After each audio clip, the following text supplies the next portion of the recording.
हिंदी फिल्मों में अक्सर कहते हैं कि इलाका जो है वो कुत्तों या गीदड़ों का होता है, शेर का पूरा जंगल होता है। और अगर क्रिकेट की पिच को आप जंगल मानते हैं तो इस जंगल का राजा जो है वो बुमराह है। मैं झुकेगा नहीं। हां जी, आपके पास फ्लैट पिच है, आप बुमराह को बुलाइए, बुमराह उस फ्लैट पिच पर आग लगा देगा। आपके पास ग्रीन टॉप है, भाई साहब बुमराह के कहर से आप खैर मनाइए कि बुमराह आपको बचा दे। आप टफ कंडीशंस में, जैसे इंडिया यहां थी, 1-0 से पीछे थे, 100 रन से ऊपर बन चुके थे, सिर्फ एक विकेट गिरा था, बुमराह ने 6 विकेट लेकर तहस नहस कर दिया।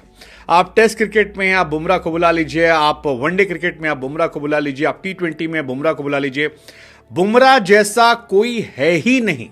और यही वजह है कि 100 साल के क्रिकेट के इतिहास में टेस्ट क्रिकेट में बुमराह जैसा एवरेज बाबू किसी का मेंटेन नहीं है।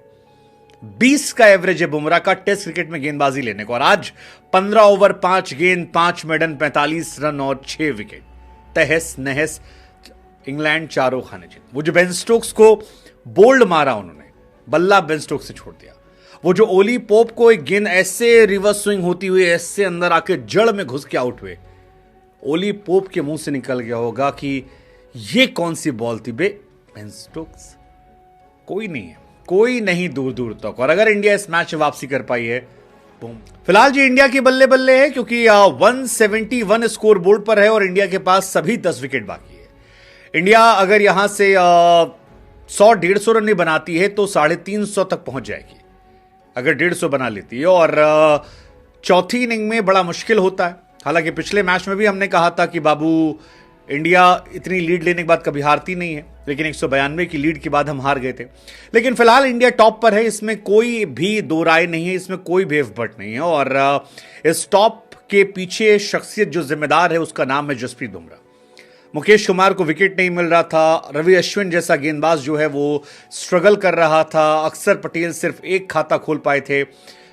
आखिरी बार मैन ऑफ द मैच रहे कुलदीप यादव, जो वापसी किए तो उन्होंने शुरुआत दिलाई, लेकिन उस शुरुआत को अंजाम तक बुमराह ने पहुंचाया।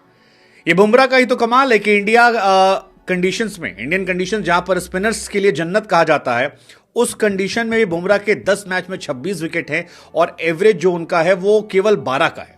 2 बार 5 विकेट हॉल है। और बुमराह कहीं भी, सिर्फ इंडिया नहीं, आप दुनिया के किसी देश उठा लीजिए, वेस्ट इंडीज में उनका एवरेज 9 पॉइंट समथिंग है, इंडिया में 12 है, साउथ अफ्रीका में जाते हैं तो 20 हो जाता है, ऑस्ट्रेलिया जाते हैं तो 21 हो जाता है, इंग्लैंड में खेलते हैं तो 26 हो जाता है, न्यूजीलैंड में 31 हो जाता है। अब ये नंबर अगर आप एक तेज गेंदबाज की हैसियत से दिख रहे हैं तो आपके दिमाग को चकरा देंगे। और यही वजह हम कह रहे हैं कि ओवरऑल एवरेज 20, मतलब इंडिया अगर इस मैच में टिका हुआ है तो केवल 2 खिलाड़ी जिम्मेदार हैं। एक तरफ आपके यशस्वी जायसवाल जो बल्लेबाजी में एक तरफा चले, दोहरा शतक मारा, और दूसरी तरफ बुमराह 114 पर 1 था। सोचिए ना यार, अगर वहां से 6 विकेट ना गिरते तो क्या होता। लेकिन यार क्या बॉल, 2-3 बॉल तो ऐसा लगा यार कि फ्रेम करवा लीजिए। एक वो जो बेन स्टोक्स को बोल्ड मारा, और मेरी फेवरेट बॉल पूरे मैच की थी ओली पोप वाली। ओली पोप को जो बॉल बेहतरीन घुसकर अंदर गई, मतलब मजेदार थी यार, मजेदार थी। और बुमराह इसीलिए आज के हीरो हैं। आज का दिन जो है बुमराह के नाम है, और बुमराह ने टेस्ट क्रिकेट में इसी के साथ 150 विकेट भी निकाल दी। और 150 विकेट निकालने वाले सभी गेंदबाजों में वो दुनिया के अव्वल गेंदबाज हैं जिन्होंने सबसे बेहतरीन एवरेज से 150 विकेट निकाले हैं। उनसे अच्छा एवरेज किसी का नहीं है। हालांकि आज ओवरऑल इंडिया बेहतर थी। फील्डिंग में शुभमन गिल 2 कैच बड़े अच्छे पकड़े, एक स्लिप में अच्छा कैच पकड़ा और एक और जो उन्होंने पकड़ा था बेहतरीन कैच था। यही शायद कैच और बुमराह की गेंदबाजी का असर था कि जो इंग्लैंड एक समय 114 पर 1 थी, वो आखिर में 172 पर 6 हो जाती है और फिर जल्दी जल्दी आउट होकर ऑल आउट हो जाती है, और इंडिया का पहले ही सेकेंड डे ही और दोबारा बैटिंग आती है। लेकिन मूवमेंट तो यार वो ओली पोप वाला था, वो बेहतरीन बॉल। मतलब शुरुआत में बुमराह का कहर जो था, सच में आज कमेंटेटर सच कहते थे कि आप किसी भी देश में कहीं भी देख रहे हो क्रिकेट, कुछ ओवर ठहर के देखिए, क्योंकि बुमराह की गेंदबाजी को आज नहीं देखा तो क्या देखा, मतलब रिपीट मोड पे लगाइए और जाकर। हालांकि इस मैच में कुछ चीजें और भी थी जिनको हाईलाइट होना चाहिए, जैसे जिमी एंडरसन। यार जिमी एंडरसन 41 साल की उम्र में गेंदबाजी कर रहे हैं। एक फ्लैट पिच है वाइजैक की, जहां पर 25 ओवर 4 मेडन 47 रन केवल, जस्ट 47 रन एंड 3 विकेट्स।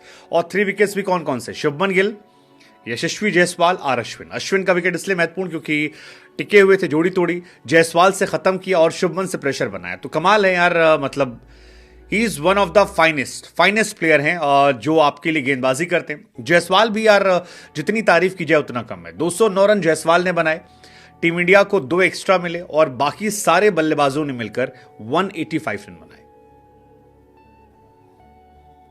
भाई साहब जायसवाल का जो यश दिखा है, आप कह सकते हैं यशस्वी भव। उधर एंडरसन की गेंदबाजी का भी असर था कि भैया एशिया में वो हाईएस्ट विकेट टेकर्स की लिस्ट में आ गए हैं। मतलब उनसे बेहतर अब केवल डेल स्टेन है और कोई भी दुनिया गेंदबाज एशिया में उनसे बेहतर नहीं है जो बाहर से खेलने आया। तो आई बिलीव कि एंडरसन को भी आप ऑल टाइम गोट कह सकते हैं और इसी वजह से इंडिया फिलहाल डोमिनेट कर रही है। लेकिन मेरा सवाल फिर वही है कि जायसवाल हो या फिर बुमराह हो, क्या आपको लगता है कि इस जोड़ी ने इंडिया को उस जगह पर पहुंचा दिया है जहां से मैच जीतने की गुंजाइशें नजर आ रही हैं? वेल, जीतेंगे नहीं जीतेंगे तो निर्भर करेगा कि कल हम एंडरसन को खेलते कैसे हैं। प्रेशर श्रेयस अय्यर शुभमन पर रहेगा, चले नहीं तो फिर बाहर होने के रास्ते पूरे हैं।